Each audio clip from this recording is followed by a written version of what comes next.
سلام دوستان، امروز قراره از یه اقامتگاه سنتی توی جزیره مینو بین شهر خرمشهر و آبادان دیدن کنیم. تا آخر این ویدیو با من همراه باشید تا این اقامتگاه زیبا رو ببینیم.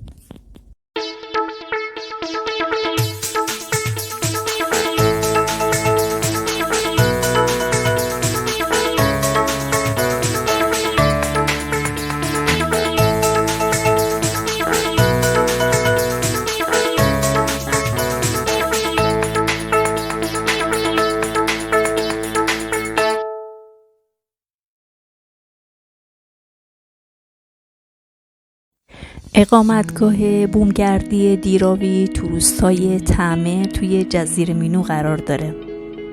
این اقامتگاه 4 سال پیش در راستای گسترش فرهنگ گردشگری توسط آقای دیراوی ساخته شده. اینجا میتونید با آداب و رسوم عرب‌های مهمان نواز خوزستان آشنا بشید. دوستان، در گذشته اکثر خونه‌های مردم عرب زبان خوزستان موزیف داشتند. موزیف‌ها اتاق‌های بزرگی بودند که در گذشته برای پذیرایی از مهمان و همچنین برای حل اختلاف استفاده می‌شدند. بومیا به اقامتگاه سنتی موزیف میگن و این موزیف در واقع یادآور اون فرهنگ زیبای گذشته است و به همین خاطر به یاد زمانهای قدیم این اقامتگاه ها از نی و کاهگل درست میشن، به خاطر اینکه اینجا گرما زیاد هست و در واقع نی و کاهگل که استفاده میشه توی ساختمان سازی باعث میشه که هوای خنک وارد اتاقها و خونه ها بشه.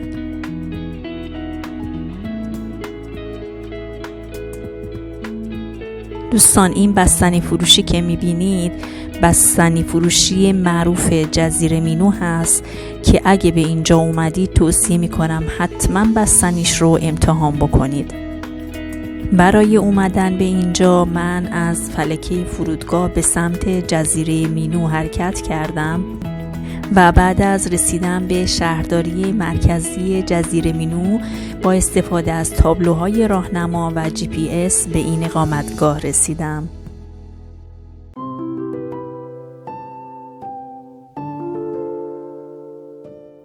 بهترین زمان برای اومدن به این اقامتگاه و در واقع سفر به جزیره مینو زمستون و بهار هست دوستان. و اگه قصد اومدن به این اقامتگاه رو دارید حتما از قبل اتاقها رو رزرو کنید، به خاطر اینکه سریع پر میشن دوستان. اقامتگاه دیراوی نزدیک رودخونه اروند در واقع قرار داره، حد فاصل کشور ایران و عراق. تو مسیر هم میتونید از دیدن نخل‌های سرسبز جنوب لذت ببرید.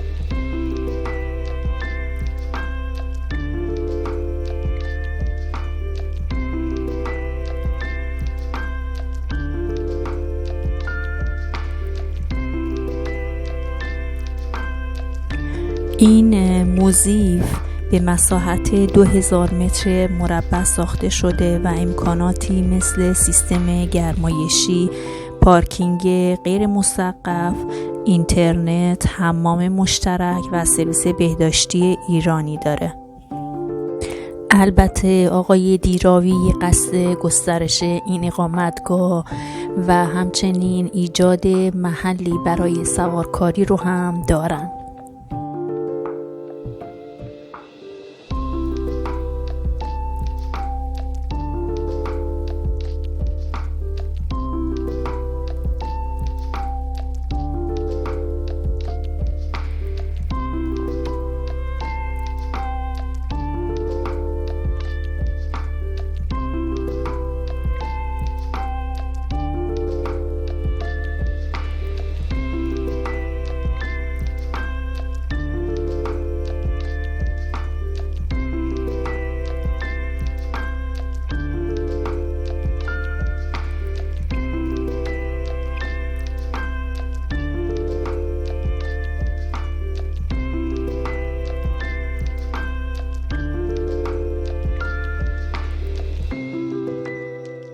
دوستان به اقامتگاه سنتی دیراوی رسیدیم.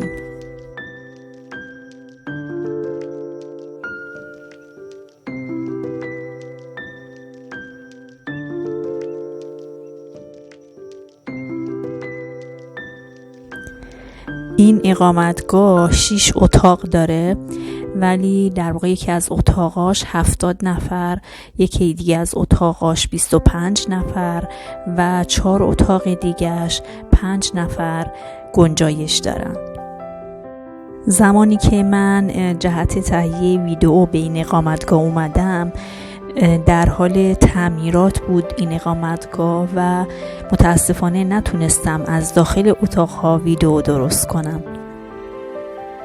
توی این اقامتگاه غذاهای محلی خوشمزه طبخ و سرو میشن. چای و قهوه هم به صورت 24 ساعته اینجا سرو میشه.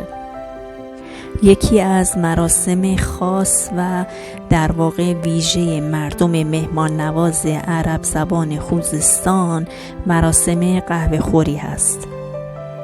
اینجا قهوه با رسم و رسومات خاصی در واقع سرو میشه. دوستان حتما اون رو امتحان بکنید.